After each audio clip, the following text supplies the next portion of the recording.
It is said, O auspicious king, that one night the Caliph Harun al-Rashid wished to know how his people were being governed.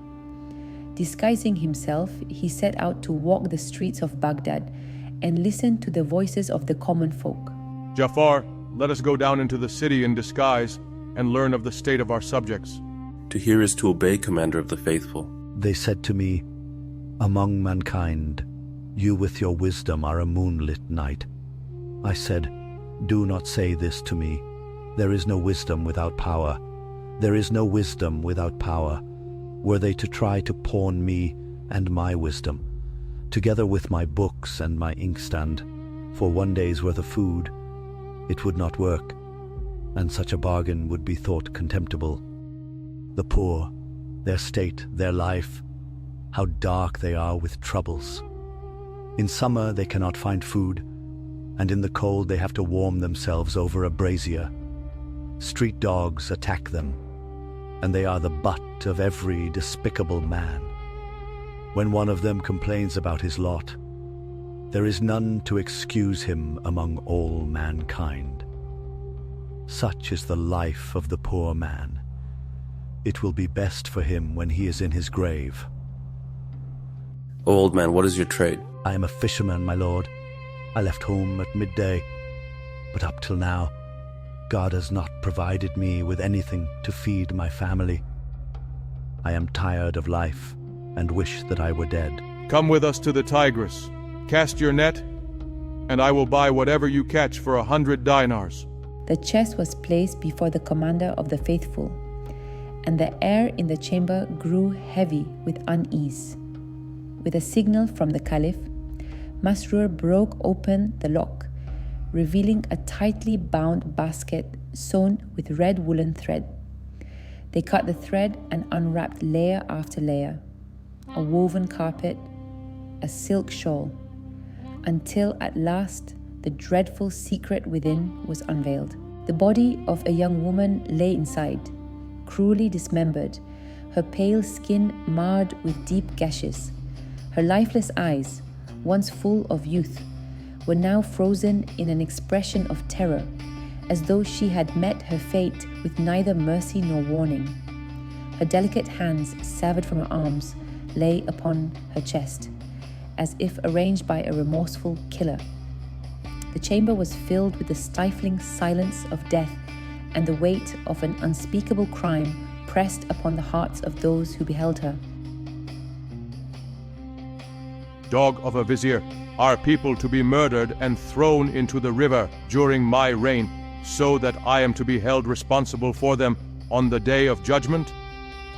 By God, I must make the murderer pay for this girl's death, and I shall put him to the most cruel of deaths. And if you, Jafar, do not find the culprit in 3 days, I will hang you from the gates of my palace along with 40 of your kin. Jafar returned to his home, heavy with worry, for he did not know how he would uncover the murderer. He sat in despair, waiting for news, yet none came. The first day passed, then the second, and still the truth eluded him. On the 4th day, the Caliph sent for him, and his heart sank, knowing he had failed. Where is the murderer, Jafar? Have you brought him before me? Commander of the Faithful, am I the keeper of men's crimes? How can I know who committed this murder? Then you shall pay the price for this crime. Guards, prepare the gallows. Jafar shall hang before the people of Baghdad. And so it was that Jafar stood at the edge of death, condemned for a crime he did not commit. Yet fate, ever unpredictable, had another turn to take.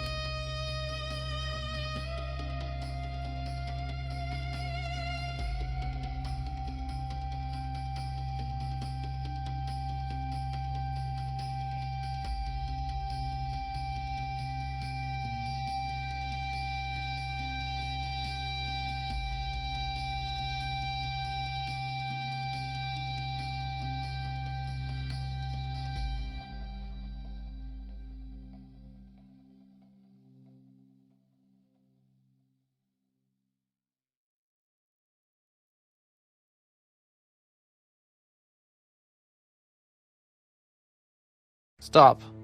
I am the one who killed the woman. Execute me and spare the innocent.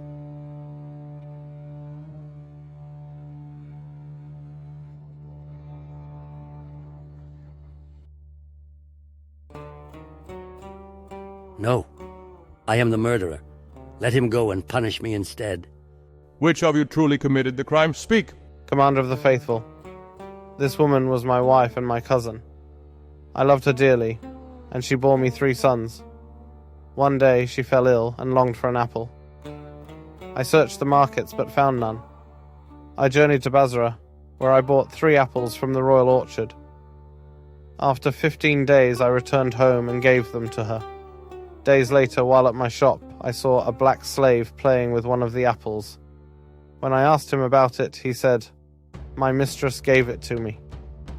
Her cuckold of a husband brought her 3 apples from Basra, and I took one. Hearing this, my world darkened. I rushed home and saw only 2 apples. Overcome with rage and jealousy, I killed my wife and disposed of her body in the Tigris.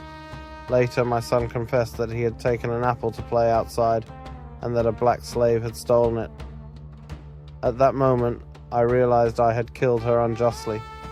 This old man is my uncle and the father of the murdered girl. When I told him what had happened, he sat beside me and wept for her, mourning her loss as I did. For my crime, I beg you to execute me.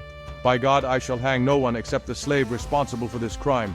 But, Jafar, if you do not bring me this slave in 3 days, you will take his place upon the gallows. And so Jafar left once again, his heart heavy with despair. He returned to his home and, as before, waited for 3 days, trusting in God to reveal the truth. On the 4th day, with no answer in sight, Jafar prepared himself for execution. As he bid farewell to his daughter, he noticed something in her pocket. What is this? An apple, father. Our slave Raihan brought it days ago. I paid him 2 gold dinars for it.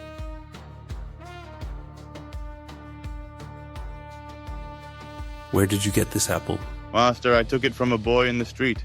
He told me his father traveled to Basra for 3 apples for his sick mother. I paid no heed to his tears and stole it.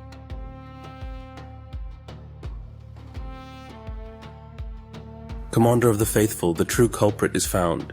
By God, I shall do justice and heal the hearts of the grieving. This tale shall be a lesson for all.